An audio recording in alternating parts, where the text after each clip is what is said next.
Ya, kembali lagi di Wave Podcast. Kali ini gue bersama jurnalis terkenal. Junior senior nih, Mas? Enggak, junior aja. Junior. Oke, Mas Firzi. Thank you, Mas. Halo guys, Akhirnya bisa guys. datang. Thank you juga Harusnya- udah diundang. Seru juga kita nobar live reaction bersebelahan. Bener. ternyata. Lu di sebelah, gue di sebelah sini. Dan ya, Seru. fun fact. Ya. Dua kali United Wave ngadain nobar di Kemang. Dua-duanya lawan Menang, Manchester ya. City dan dua-duanya menang gitu. Dan Jadi percaya hoki ya. Iya, enggak lah, itu terlalu klinik lah. Iya. Udah langsung aja. Gimana, Mas? Kalau Iya. menurut lu pertandingan Manchester United Iya. lawan Manchester City yang dimana Manchester United jujur, ya Iya. siapa sih fans yang Yes. berharap Iya. ekspektasi menang nggak ada, kecuali ya Iya. apapun bisa terjadi gitu. Gue salah satu yang udahlah ini udah pasti kalah, tapi ya apapun bisa terjadi dan terbukti. Gitu. Betul, Gimana betul. kalau dari kacamata lu sendiri? Iya, ini kalau kita lihat ya, nggak sepanjang 2025-2026 ini kan banyak pergantian pelatih. Betul. Tapi jarang yang ada namanya new managers bounce. Yes, Jadi yes. mulai ada anggapan kayak, ini nggak ada lagi nih namanya bounce. Manajer udah nggak bounce lagi sekarang Iya, kalau iya, ganti iya. pelatih. Kita tahu Man United ketika Carrick datang dulu ya, ketika Carrick datang jadi interim pertama kali kan dia bisa 2-0 lawan Villarreal. Satu Iya, lawan Chelsea. 1-1 lawan Chelsea yang waktu Iya. itu pemuncak klasemen, terus Iya. menang 3-2 lawan Arsenal. Arsenal, betul. Jadi historically emang ini pelatih punya catatan dia bisa datengin hasil langsung. Iya. Seperti ketika di Boro, Yes. ketika dia datang emang dia pertandingan pertama kalah. Tengah Tapi musim. habis itu dia 15 dari 19 pertandingan berikutnya Betul, dia nggak betul. kalah. Jadi emang ini Carrick dia punya track record untuk bisa langsung mengangkat tim lah. Iya, Ya, iya, tapi at the wildest dream menurut gua, Iya, di iya, mimpi terliar fans Man United sekalipun menurut Iya. gua nggak ada lah yang kita lihat tadi. Jujur aja Iya, sih. iya, jujur. Iya kan, lu dominasi, United dominasi nih dari awal. Dari awal udah ada 5 menit pertama lah. Donnarumma harus bikin save, terus Maguire, ada tiang. Maguire tiang. Ini dari awal udah kelihatan nih tone-nya seperti apa. Iya, Dari iya, awal iya. tone-nya seperti apa, dan yang hebat adalah Man United tuh nggak kendor karena Iya. karena selama musim ini Man United udah kehilangan 14 poin dari leading position. Itu Setuju. bukti bahwa Man United memang babak kedua mungkin karena pergantian, mungkin karena skemanya Amorim etc.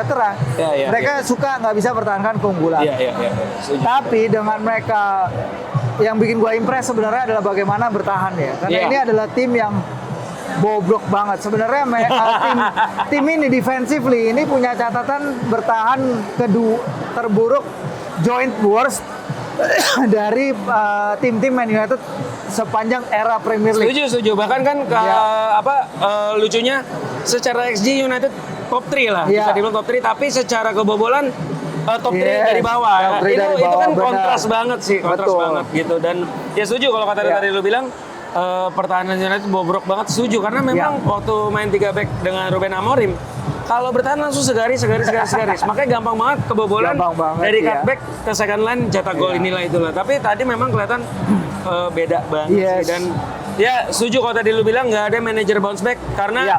Chelsea diganti Liam Senior pertandingan pertama kalah. Iya, banyak. Dan Arbeloa juga Mau kemarin ngomongin yang lain, kalah iya. sama tim divisi kedua. Sean Dyche lah, Nuno Santo, nggak ada yang namanya bounce back. Iya juga ya. Bener, dan sejauh ini kan Man United punya pertahanan terburuk di luar tim-tim zona degradasi ya. Iya. Dan ini adalah bukti bahwa ya mungkin, I don't know, mungkin bertepatan dengan baliknya Maguire, bertepatan dengan baliknya Amad Diallo, dengan Bumo, Mainu akhirnya ketemu juga dimainin. I think ya ini semua akhirnya berkontribusi terhadap yang bisa kita katakan sebagai perfect storm, di mana City mereka nggak tahu nih mereka ketemu Man United yang mana. Iya. Karena kita lihat jelek banget penyerangan City. Semenyo yang sejak datang 60 juta pound dia luar biasa banget ya.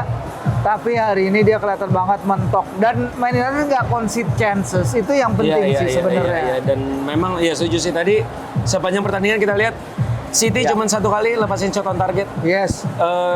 Dan itu ya udah. Itu gitu. juga half chance yang mungkin out kan, yang dia Lamens ngetip situ. Setuju. Dan tapi kalau dari lu Mas lihatnya apakah ini cuman Ya United kan selalu kayak reaktif football lah apa segala. Entar lawan minggu depan lawan Arsenal Ya, mungkin Arsenal. ya semoga menang lagi. Tapi nanti lawan tim kecil juga turun lagi. Menurut lu akankah ada cenderung ke sana kan? Iya, kita lihat pertama gini, Man United sekarang punya waktu banyak untuk ngelatih setup timnya, ngelatih Yes. taktiknya. Di lapangan latihan, kini mereka akan ketemu Steve Holland yang merupakan asistennya Gareth Southgate, Southgate. di timnas Inggris. Ketemu Jonathan Woodgate yang Yeah. notabene adalah maybe one of the best defenders Legendnya- yang Inggris pernah punya. legend Newcastle pernah terlucu main. Madrid ya. Legend terlucu Madrid, tapi ketika dia main di Newcastle dia keren banget. Iya, setuju. Ada Johnny Evans juga. Jadi mungkin fokusnya ada di lini pertahanan sekarang. Karena Man United going forward nggak masalah karena seperti yang lu bilang XG ketiga tertinggi, tapi bertahan itu mereka punya catatan defensif yang sangat buruk. Iya. Kedepannya masih akan kembali kan Matthijs de Ligt ya. Matthijs de Yes, Ligt yang setuju. menurut gua masih the best Man United defender musim ini. Setuju lu. Kalau dia main. Iya, kalau dia main. Maguire.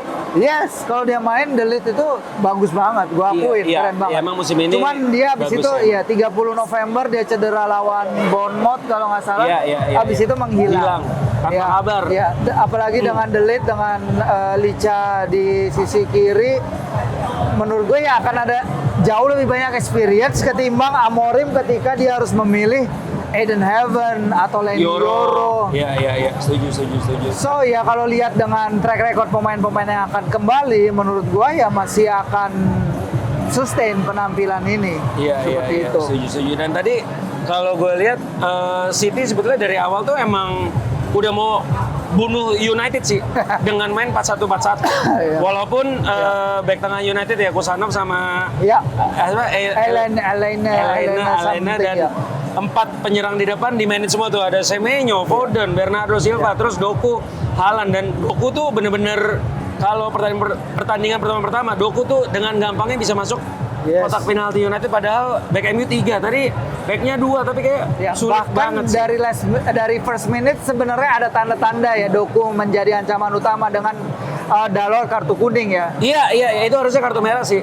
Iya nggak sih, Mas? Arguably iya, kalau kita lihat letter of the law bagaimana dia ngebuka kakinya Betul. untuk mengenai Miss time gitu. Iya, miss time. Tapi emang kalau lihat real time memang kenanya kayak nge-glance ya. Gua Iya, nggak tahu iya. nih, kita belum lihat replaynya berulang-ulang. Maksudnya gue belum lihat di sosial media karena dari tadi sibuk. Tapi itu adalah tanda-tanda kalau memang mereka ngerti nih ada strateginya. Bahkan awal sebenarnya gue khawatir buat tim lo, nggak, karena pertama si Dalot kartu kuning, Iya, disusul sama Luke Shaw kartu Iya, kuning, setuju, dua setuju, flank setuju. kena. Tapi ternyata setelah itu they cope the situation dengan sangat bagus kalau gue bilang. Babak pertama sih tadi kan memang ada 2 kali ya kan United cetak gol tapi offside. Dan Yes. ini Mas, yang gua mau one line gitu, mereka Donnarumma tuh semenakutkan itu ya, sampai Bruno Ya. dan siapa Iya, Ahmad Casemiro tadi. nggak berani langsung nendang. Iya, kalau Semenakutkan itu ya siapa si Donnarumma ini ya. Kalau kita lihat secara statistik save sebenarnya Donnarumma nggak sebagus itu ya, karena ketika dia ninggalin frame PSG, Iya. save percentage dia itu sebenarnya jelek.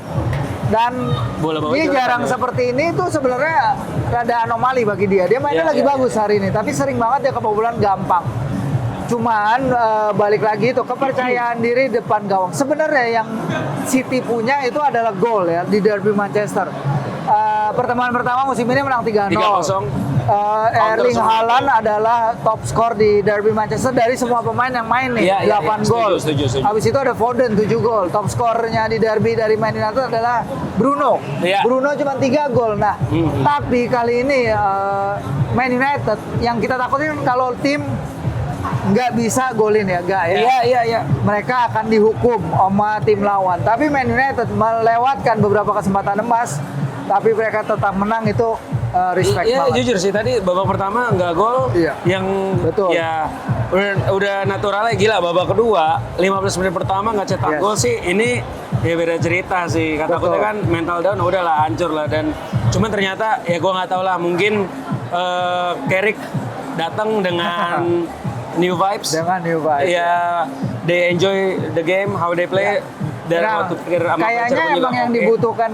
dibutuhkan Man United sekarang adalah vibes dari pelatih itu ya. Nggak perlu taktiko dulu lah, pelatih yang sistem banget. Iya. Tapi lu balik ke basics, lu balik ke the original concept, ya udah main aja yang efektif. Iya, Nggak setuju. usah main yang sederhana, nggak usah terlalu berlebihan rumit dalam bermain seperti Iya. itu mungkin. Gitu. Dan ya betul, maksudnya gue kemarin sempat debat kan soal Amorim atau apa. Cuman gue kenapa bilang Amorim out, bukannya gue nggak support, tapi lebih karena ini orang emang kelihatan udah nggak mau main. Jadi buat apa dilanjutin, ya kan? Dan cuman ya udahlah, udah berlalu. Cuman bukannya mau lu maunya instan kok menang. Cuman gini, yang dibutuhin United itu emang menang. Iya. Setuju nggak Mas? Dan karena kalau dengan menang, confidence lu naik. Betul. Dan confidence naik mah ya udahlah. Itu Iya. tuh semua udah tinggal tunggu waktu cetak gol gitu. Iya. Dan tadi ngomong lagi soal law of the game, gue agak sebel sama VAR. VAR ini Iya. menurut gue mending nggak usah ada. Kenapa? Gol ketiga tadi Iya. tuh Matheus Cunha. Gue Iya. berani, kayaknya sih itu onside sih Mas ya. Walaupun Iya. kenapa gue bilang berani onside? Waktu pertandingan terakhir Fulham melawan Liverpool, Wirtz aja itu juga ini loh. Iya. Wirtz itu offside loh. Tapi Ini kita lihat nih di Gimana? Premier League Match Center. ya, ya kan? Yang kedip-kedip malah pemainnya tipis Oh, banget. ujung kaki iya. Ujung lutut. Betul. Sorry Iya. itu saya Mas, tapi buat Iya. gua udah nggak percaya. Kenapa? Karena waktu lu nonton Florian Wirtz, Iya. itu kan garisnya tuh udah kelihatan kalau ini offset, tapi entah kenapa Iya. dibikin itunya kayak dimundurin. Ya udahlah, gua nggak tahu. Cuman ya gua nggak percaya dan ya udahlah. Sebenarnya kita ada throwback dikit ya yang Iya. nggak ada VAR. Iya. Itu yang pas di FA Cup third round kemarin tuh sebenarnya throwback football tuh seperti apa sih tanpa VAR. Dan menurut gue ya lebih Oh iya. lebih mengalir aja gitu. Iya. Jadi kayak ya udah emang human error aja kan. Cuman kalau sekarang nggak tahu ya. Jadi gue ada kayak insecure kayak ini. Menurut gua sih emang gini ya Gaya kalau gua Iya. bilang ya. Yang penting goal line teknologi sama refereeing biasa. Karena kalau goal line teknologi lu akan keulang golnya si Pedro Mendes. Ingat gak lu? Yang tengah Mendes. lapangan Roy Carroll bawa bola Iya, masuk ya. yang udah gol. Iya udah ditarik gol keluar. nah Iya, ditarik iya, keluar. iya. Nah, ya udah itu aja. VAR it's too complicated lah. Iya segitu. Oke ya. So far gimana Mas Firsi? Gue mau nanya pemain terburuk MU siapa hari ini? Terburuk. Dalo. Coba kita lihat anjing. Daro sih ya kita lihat reaksi para fans di sini ya Gaya ketika Dalo bawa kan diumpat-umpat terus tuh. Iya. Tapi ya kalau lihat dari penggantinya siapa yang bisa gantiin Dalo Setuju di sih, squad setuju, ini siapa? setuju. Gua nggak Nggak tahu ada. nih Mas Rawi?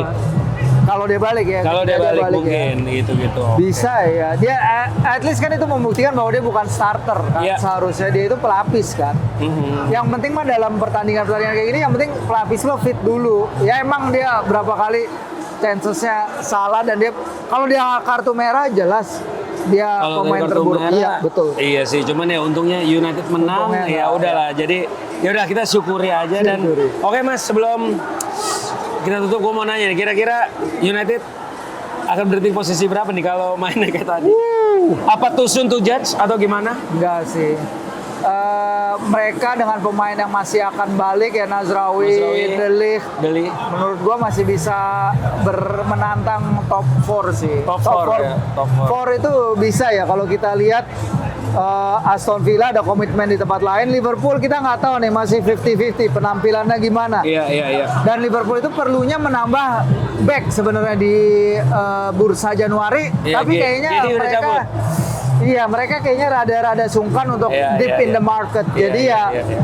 sejauh ini sih top 4 lah udah pasti Top bisa. four. Menurut gue sih pasti bisa. Bukan pasti bisa lah. Bisa top four lah Nggak ya. ada komitmen di FA Cup, nggak ada komitmen di League Cup, nggak ada komitmen di Eropa. Udah. Iya. Bungkus top 4. Siap. Oke. Thank you banget Mas Oke, Firsi. sama-sama bro. Thank you banget. Thank you ya, Nggak? Kalau Newcastle kita kalau ada waktu Kita ngobrol lagi. Siap. Oke. Oke, see you guys. Wave podcast hari ini kali ini sampai jumpa di Wave podcast selanjutnya. See you.